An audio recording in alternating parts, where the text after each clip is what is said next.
Chapter 29, The Greatest Predictor of Success. The next morning, Ronan and I head to Saucepan Lynn's for some pancakes. Saucepan Lynn is also a volunteer firefighter, so she cooks in her suspenders in case she has to run off. I remember the day she slapped a handful of keys on the counter and told the regulars to take one, that they could start pulling their weight around the place and get in early to help with breakfast. One of Henry's favorite things to do is leave the house before dawn and get some bacon frying on the griddle. When we arrive, we have to step over a couple of golden retrievers. When some people complained about them, Saucepan hung up a sign that says, "If you have a problem with our dogs, we are happy to recommend another restaurant." We sit at the counter, and Ronan is mesmerized watching Saucepan. Man, she's got some arm muscles on her.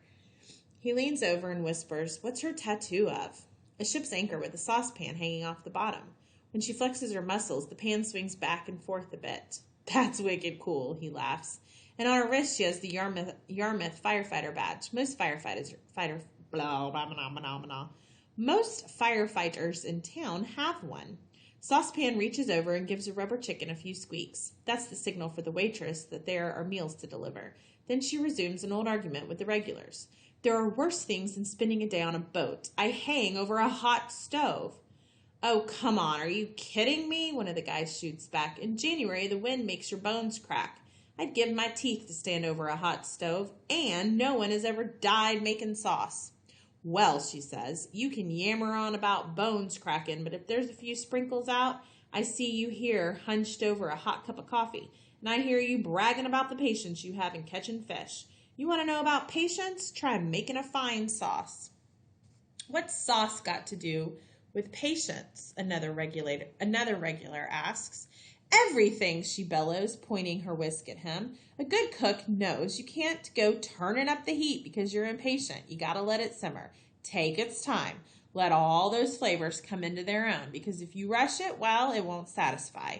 But," she leans forward, "if you cook it just right, folks can't shake the memory of it and long for another taste. That's what brings them back." "You mean to tell me," a fisherman says, "that you think that it takes more patience to cook a sauce than to fish on the ocean when you can't see land in any direction and you're out there for hours in all kinds of weather, dealing with seasickness and engine troubles and any number of other things that happen?" "Yeah, because the sauce takes time and love. Once you catch the fish, the job is done. God's done all the work for you." Amid the grumbling of a bunch of fishermen, she whips her head around to look at us. "Hey," she says, pointing at Ronan. "Is your name Ronan?" Yeah," he says, pushing his chin forward. "You ever flipped a crepe?" "A crepe?" "Yeah, a crepe. It's like a very thin pancake, and we put fruit and other things inside." "Why? Just answer. You flipped a crepe before or not?" Ronan turns around, I guess to check to see if there's someone behind him that she's really talking to. When he turns back, she points at him again. "Yeah, I'm talking to you, short stack." He spreads his feet apart. "Don't call me that." She squints one eye. "Okay, I'm sorry. But don't you be worrying about how big you are. I've known plenty of big men who didn't have a drop of bravery. Being strong is in the ways that matter has nothing to do with muscles. It's about the size of a man's heart and soul, not his shirt size. I think about Grammy's talking about Papa's strong shoulders and realize I misunderstood what she meant." She walks around the counter but holds Ronan's gaze. "So Henry Lasco was here this very morning talking about how brave you are, wanting to jump into that water after sharks. And by the way, I hope someone has told you that it ain't brave. That's just foolishness. But this is what I want to know. Are you brave enough to flip a good crepe?" It startles me that the words brave and crepe are in the same sentence. I look at Ronan and think he won't be able to resist her challenge. I'm betting that telling Ronan to stay away from a dare is like telling a seagull to stay away from a French fry. He walks around the counter and over to the grill. "What am I supposed to do?" She puts an oven mitt on his hand. "I've got 2 crepes ready to be flipped. I'll do the first, you do the second." One of the fishermen yells, "What are you doing? Leave that kid alone." She snaps back. "Now you just mind your own P's and Q's there." She turns to Ronan. "You want me to leave you alone?" Ronan clears his throat. "No." Saucepan continues. "Good. Now, I think the way a person flips a crepe says something about who he is and his future." He looks at her like a bass just swam out of her mouth. "Yeah," she says, leaning in. "People look at me like that a lot, and I don't much care, to be honest, but I'm right about the crepes. Trust me." She grabs the handle of the first pan and steps back from the stove. Got to put some muscle into it, take control, show the crepe who's boss. Wish I had a nickel for every time I've heard that, Ronan says. Hey, none of your funny business here. He smirks. She shakes the pan to loosen the crepe, then angles it downward and sweeps it in a circle. The crepe flies into the air, flips, and lands in the pan. Easy, she says with a single nod. Your turn. Ronan gets squinty-eyed, and I worry for him. Come on, putting it off will only burn the thing. I'm not putting it off. I'm preparing. Well, prepare a little faster. I hold my breath. Ronan seems so calm, but he grunts as he sends the crepe into the air. The roar from the fisherman's laughter shakes the place. Saucepan Lynn looks up at the ceiling. You really stuck it up there, kid. You're strong, that's for sure. She leans toward the back room and yells, Somebody get me a broom. Then she turns to back to Ronan. Well, perhaps you need a little bit of finesse, but I think you'll do great things, kid. Chapter 30 was My Mama Strong. When I walk into the kitchen, Grammy's cleaning out our stove and has pulled away from the wall. Grammy is trying to shove it back into place. I'm an ox, I tell you. I laugh. I don't know if you ought to go around telling people that. No offense. I'm just saying I'm strong. Nothing wrong with that. You're strong too, Delcy. All of us McHill girls are. I don't know if I'm all that strong, I mumble. She whips around. Now, none of that talk. What do I tell you? I stand straighter. That I better straighten my crown and remember who my Grammy is. That's right, baby. Don't you worry. It's in our blood. We're like Esme's jars with our strong shoulders. I know Grammy likes her metaphors, and I think back to her saying Joseph is my rock. I'd always thought it was a weird thing to say about a person. I didn't really know what it meant until now. Papa's strong shoulders weren't just about him being able to pull wet ropes into his boat. It had to do with him being rock solid for the rest of us, always there, keeping his promises, protecting us. And I can't help but wonder if my mama was weak. So I just have to ask. Grammy? Yes, baby. Her voice sounds like she's singing. Was my mama weak? Grammy stares out the window for a while before turning around. Her eyes are shiny, and I feel bad that I have asked her, but truly, I just have to know. Your mama was plenty strong. I don't mean weak arms. I mean, like when you talk about Papa being strong, loving us, protecting us. I don't know, I guess. I swallow hard. I know she wasn't here long, but while she was, did she, I want to say love, but I'm afraid. Did she protect me at all? Your mother loved you, she says. Of course. Grammy always knows what I don't say. But Grammy, you've always said that strong people can will themselves to do anything. Why did she leave me then? Strength comes in all kinds of forms, I think your mama's strength came in leaving, not in staying. I don't understand. Your mama, she speaks slowly as if the words make her hurt. She lived in the bottle, but the day... She points at the end of my nose and leans toward me. The very day she found out you were coming, she stopped. She sweated with the fists and heaves. She curled herself up on the floor and moaned and called for God and the devil, but she swore while you were growing she would die before taking a drop. That was the strongest I'd ever seen anyone be. I take a step back, and Grammy takes a step forward. The day you came into this world, she looked at me with a sparkle in her eyes that I hadn't seen in too long of a time. Who could look at this baby girl and not believe in angels, she asked me. I look out our window at the abandoned house across from ours. But she... Then I turned to Grammy. Then how come she didn't want me? No, Delcy, no, that's not it. Oh, how she loved you. She was sick, and you can't blame anyone for being sick. I swing my head toward Grammy, confused.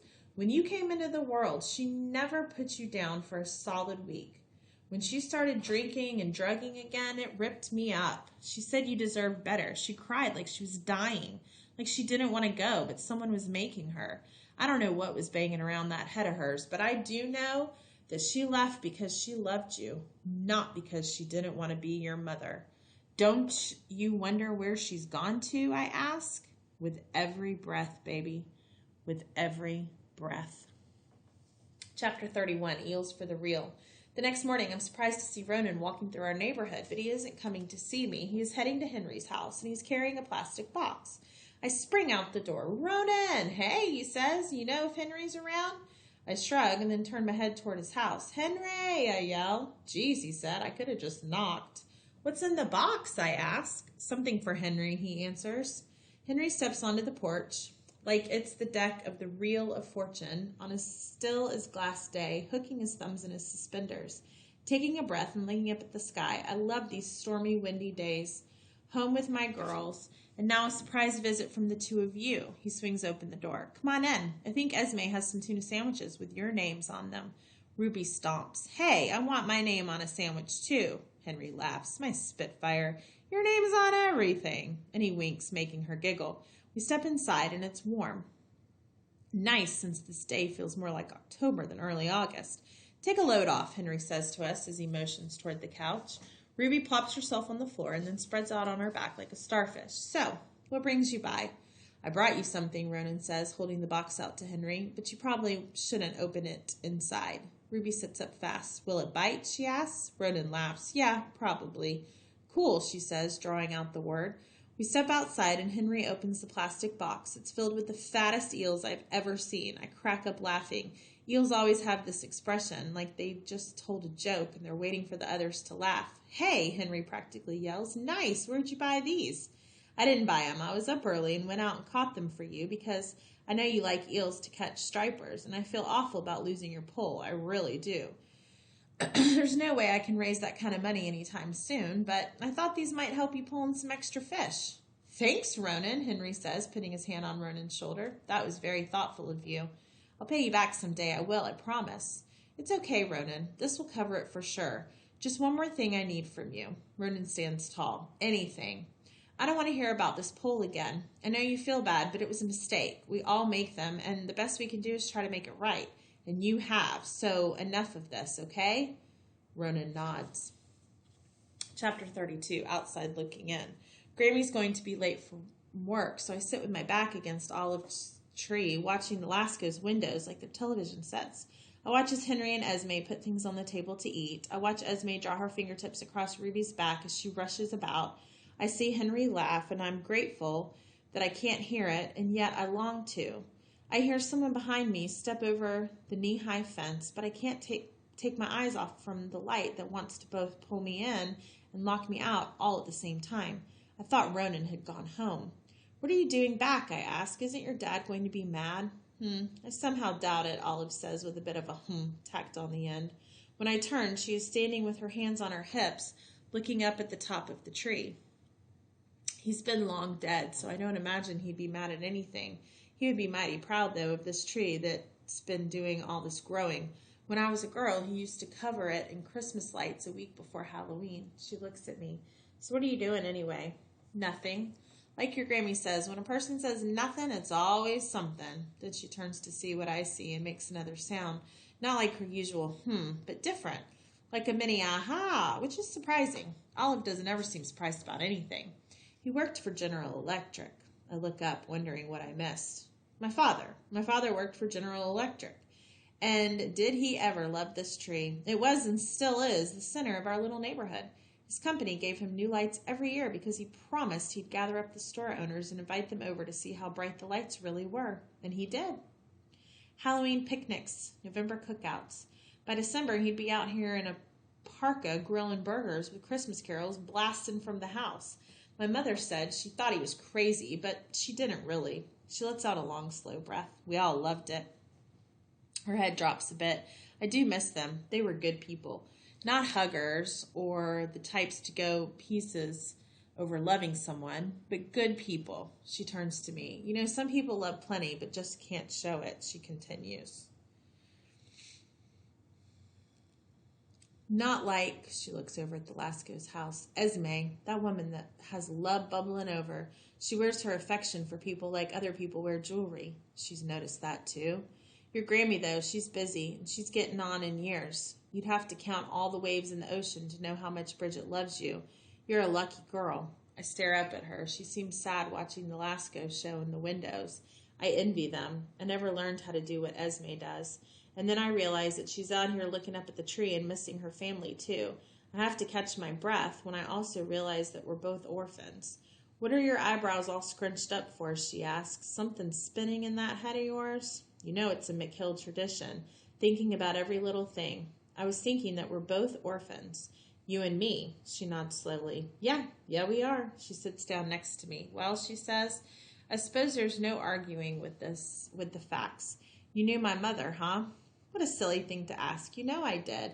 I was here when Melly came home from the hospital with Joseph and Bridget. God, how they loved that baby. Didn't know why she what? Olive looked disgusted again. Well, what do you think? I should be upset, I guess, but I'm actually finding Olive to be a relief. I never have to wonder what she's thinking. I lock eyes with her. Why she left, I say? Of course, she was careless about things, didn't think ahead, didn't take responsibility. And I think that's caused some hard things for all of you. I'm sorry. Thanks, Olive. But you know what else? Yeah, I have faith in you. I bet one day you'll wear an olive wreath on your head and people will cheer for you. Huh? You know who gets the olive wreath up in Boston, the winner of the Boston Marathon. I smile. I'm happy that she thinks I can do something special. I hear Grammy's tires rolling up the driveway, so I stand and brush the pine needles off my legs. You're a mess. Your Grammy's going to make you take a bath. I sigh. Yeah, you can always count on Olive to point out the terrible stuff. But I see her looking up at her tree the way most of us look at people we love, and I get the feeling that she isn't thinking about the tree. She's thinking about her father and their cookouts and the people she misses. I think that when I look at Olive from now on, I'll see a lot of different things. Like instead of just a plain scoop of cold ice cream, a scoop with some chocolate chips hidden inside. Chapter 33, The Hardest Shell of All. You know how to go clamming? Ronan asked before the front doors even opened all the way. Yeah, why? I want to go. Do you have the cage things on a pole that they use? You mean a clam rake? Yeah, we have some out back, I think, and baskets and a gauge, but I have a permit. You need a permit. My father got me one as a surprise, so I guess he wants me to learn clamming, so I'm asking you. I nod once, thinking about how serious he is, even for him. Well, he asked, are you busy? I guess not. All right, let's go then. We head to the cove just as the tide is going out. Holding the rake, Ronan looks like the famous painting of the farmer standing with a pitchfork, all serious. So what do we do now? He asks. Follow me, I tell him. We wade out into the bay. The surface of the ocean separates the two worlds of hot air and cold air. The tide is moving, so the sand whirls around my feet. I stop when the water is up to my knees and turn to Ronan. Okay, I say, pointing to the wire basket with a floatable noodle around the rim so it sits in the water, tied to me so it won't drift away.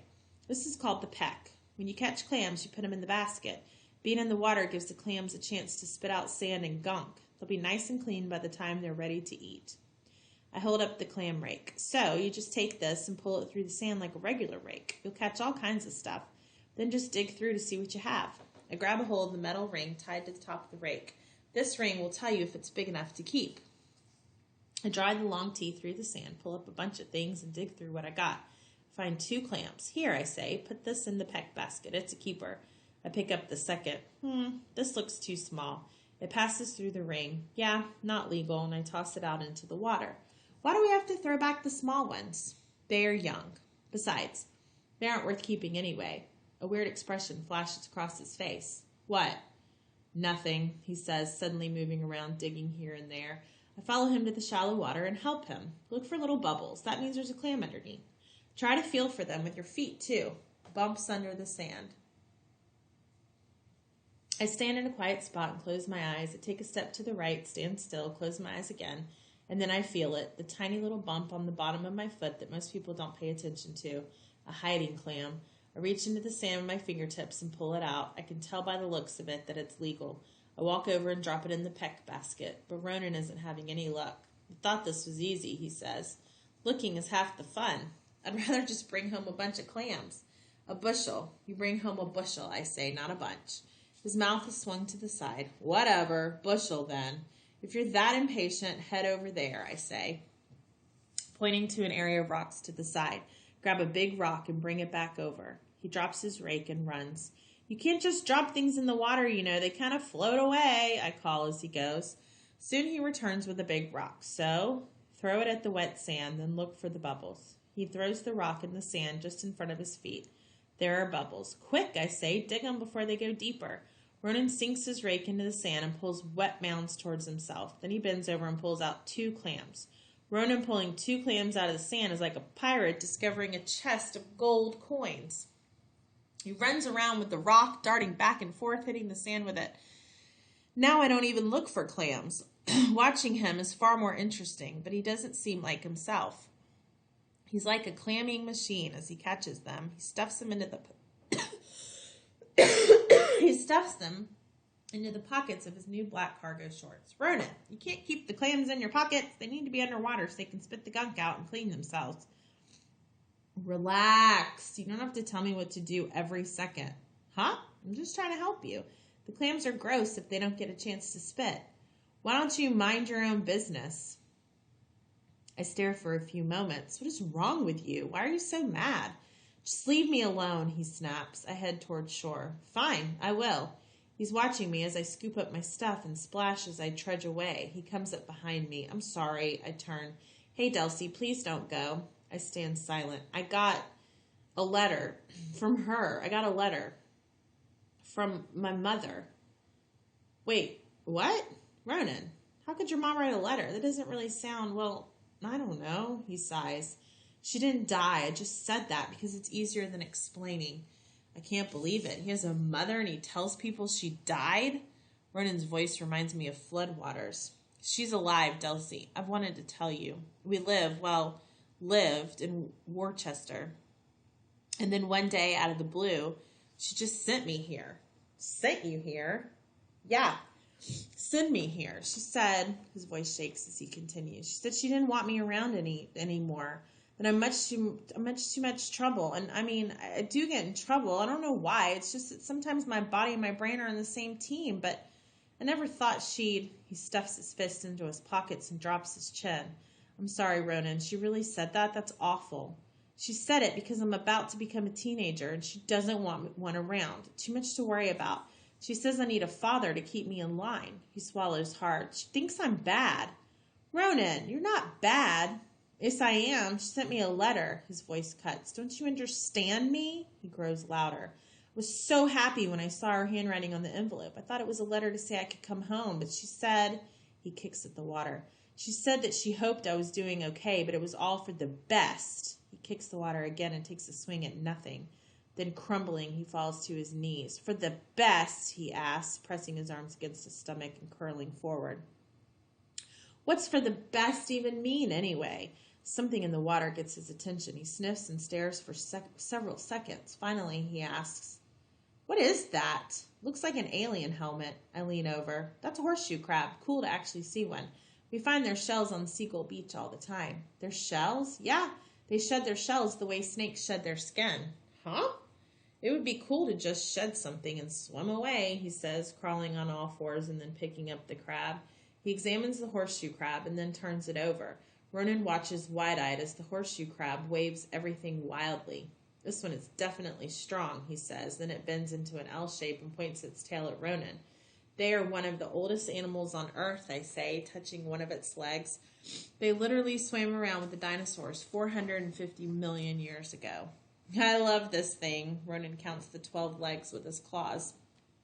And what's this? He asks, wiggling his finger over a mound of what looks like dead grass in the middle of its many legs.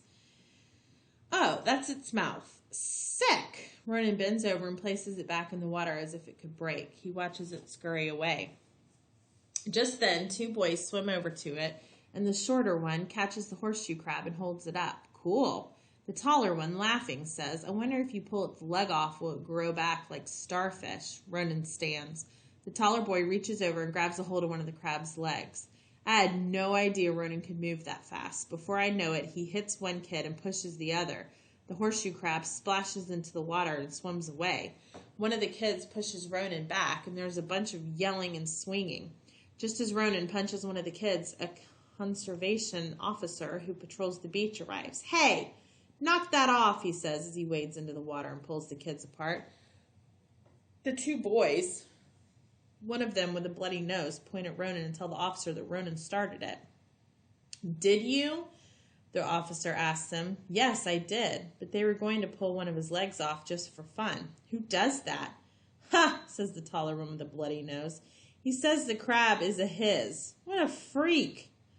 The smaller boy yells, and who hits someone for just picking up a horseshoe crab? You weren't just picking him up. You were going to hurt him, Ronan yells back. The kid points to our clamming rakes. You're here clamming. What's the difference?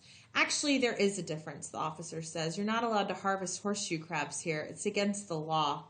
Ronan and the boys look at each other like they'd keep fighting if they could. The officer gives the bloody-nosed kid some paper towels, telling him he'd be okay now that the bleeding has stopped.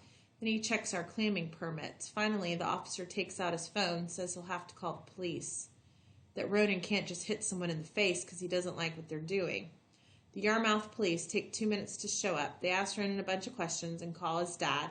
Then they put Ronan in the back of the police car. It makes me feel terrible to see Ronan taken away like that, especially when the other 2 boys are watching and laughing. Ronan shouldn't have done what he did, but he loves sea animals so much that I can understand how seeing the boy's cruelty after getting that letter from his mom was like lighting the fuse of a firecracker.